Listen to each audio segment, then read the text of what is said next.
La noche se cierne sobre la Ciudad de México. Un manto oscuro se adueña del horizonte, mientras el último rayo del sol se extingue. El aire frío trae consigo el olor de la lluvia recién caída, y las luces de los edificios titilan, como estrellas encerradas en una prisión de concreto. Pero no es la belleza del crepúsculo lo que captura nuestro interés esta noche.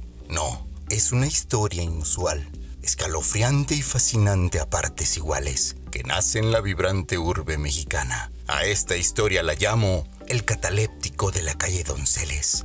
Eduardo era el protagonista de nuestro relato. Era un afamado artesano de relojes, un hombre de manos delicadas y meticulosas. Cada movimiento que realizaba era un baile con el tiempo, una simbiosis de metal y carne.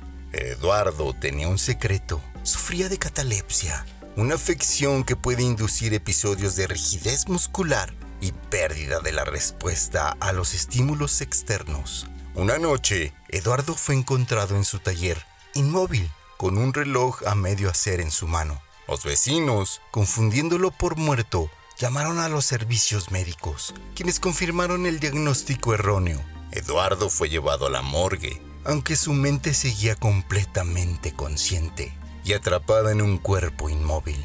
La autopsia estaba programada para la mañana siguiente. Eduardo, consciente pero incapaz de moverse o hablar, esperaba con terror el frío bisturí del forense. Pasaron horas que parecían eternidades, cada segundo una tortura para su mente lúcida. El clímax de la historia es espeluznante. Justo cuando el médico forense estaba a punto de realizar la incisión, Eduardo volvió en sí. Se levantó abruptamente de la mesa de la autopsia, aterrando al médico y a la enfermera presente, quienes gritaron y huyeron de la sala en pánico. La historia de Eduardo se difundió convirtiéndose en una leyenda urbana, la historia del muerto que regresó a la vida. Sin embargo, su vida nunca volvió a ser la misma. Los episodios de catalepsia continuaron y la paranoia de ser enterrado vivo se convirtió en una constante agonía. A Eduardo le quedaba poco tiempo, no solo porque su condición le robara momentos de vida, sumiéndolo en un estado de semimuerte, sino porque los habitantes de la ciudad comenzaron a distanciarse de él.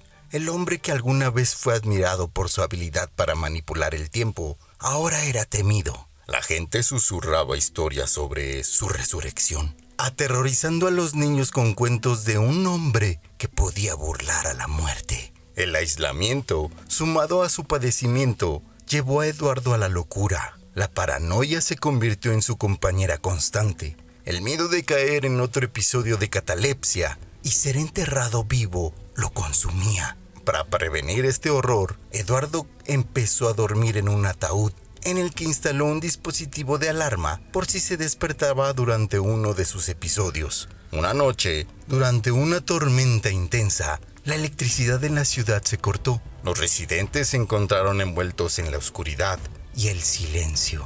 Y en la casa de Eduardo, su alarma quedó inutilizada.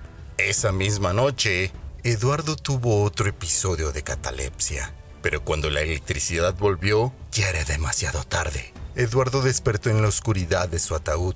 La alarma silenciosa gritó y golpeó el interior de la caja, pero nadie escuchó sus súplicas. Desesperado y solo, Eduardo vivió sus últimos momentos en el terror absoluto.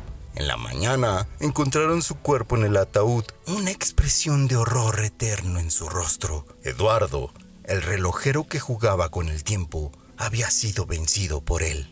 El amargo final de la historia de Eduardo es un eco de nuestra propia mortalidad. ¿Deberíamos temer a la muerte o abrazarla como una inevitable compañera de vida? ¿Qué significa realmente estar vivo? ¿Y cuánto control tenemos sobre nuestro propio destino?